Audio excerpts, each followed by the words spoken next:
शहीद आजम भगत सिंह की कहानी।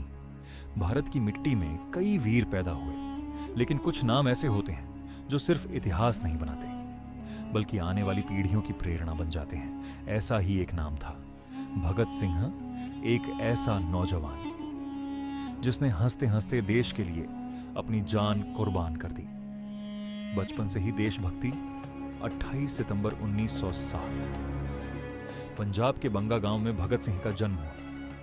उनका परिवार पहले से ही आजादी की लड़ाई से जुड़ा हुआ था। जब भगत सिंह छोटे थे तभी उनके पिता और चाचा अंग्रेजों के खिलाफ आंदोलन में जेल जा चुके थे। एक दिन छोटे भगत सिंह खेत में गए। उनके पिता ने मजाक में पूछा, क्या बो रहे हो? भगत सिंह बोले, बंदूकें बो रहा हूं ताकि बड़े होकर अंग्रेजों से लड़ सकूं। इतनी छोटी उम्र में भी उनके दिल में देशभक्ति की आग जल चुकी थी। जलियांवाला बाग का दर्द 1919 में हुआ। जलियांवाला बाग पूरे देश को हिला गया। हजारों लोग शांतिपूर्वक सभा कर रहे थे, लेकिन अंग्रेज अधिकारी जनरल डायर ने बिना चेतावनी गोली चलवा दी। सैकड़ों लोग मारे गए। जब भगत सिंह को इस घटना के बारे में पता चला तो वो सिर्फ 12 साल के थे।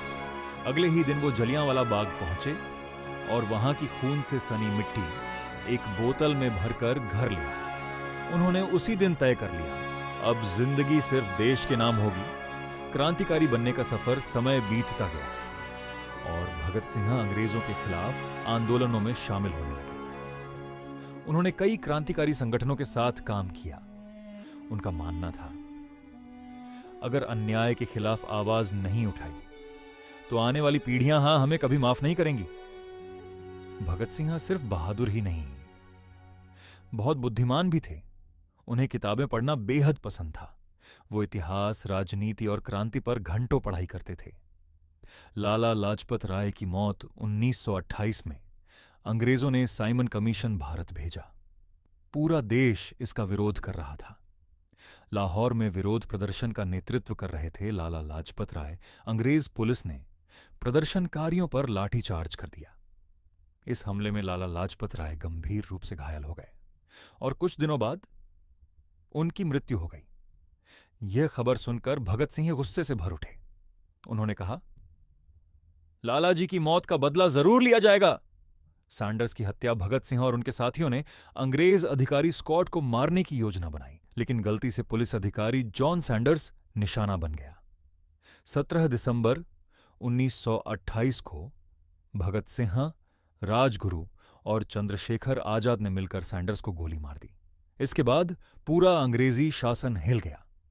असेंबली में बम। भगत सिंह चाहते थे कि अंग्रेज सरकार भारतीयों की आवाज सुने। 8 अप्रैल 1929 को भगत सिंह और बटुकेश्वर दत्त ने दिल्ली की सेंट्रल असेंबली में बम फेंका, लेकिन वो बम किसी को मारने के लिए नहीं था। बम फेंकने के बाद दोनों ने जोर से नारा लगाया, इनकलाब जिंदाबाद, और खुद को गिरफ्तार करवा दिया। उनका मकसद था पूरे देश तक अपनी आवाज पहुंचाना। जेल की जिंदगी। जेल में भगत सिंह और उनके साथियों के साथ भेदभाव किया जाता था। भारतीय कैदियों को खराब खाना दिया जाता, जबकि अंग्रेज कैदियों को अच्छी सुविधाएं मिलती थीं। इसके खिलाफ भगत सिंह ने भूख हड़ताल शुरू कर दी। यह हड़ताल कई दिनों तक चली। पूरा देश भगत सिंह के समर्थन में खड़ा हो गया। अब वो सिर्फ एक क्रांतिकारी नहीं, युवाओं के हीरो बन चुके थे। फांसी का दिन अंग्रेज सरकार ने भगत सिंह, राजगुरु और सुखदेव को फांसी की सजा सुना दी। 23 मार्च 1931 की रात तीनों हंसते हुए फांसी घर की तरफ बढ़े। उनके चेहरे पर डर नहीं था, सिर्फ देश के लिए गर्व था।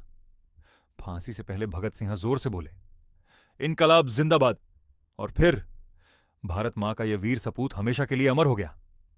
आज भी जिंदा है। भगत सिंह आज भी जब देशभक्ति की बात होती है तो सबसे पहले याद आते हैं भगत सिंह। उन्होंने हमें सिखाया, जिंदगी लंबी नहीं, बड़ी होनी चाहिए।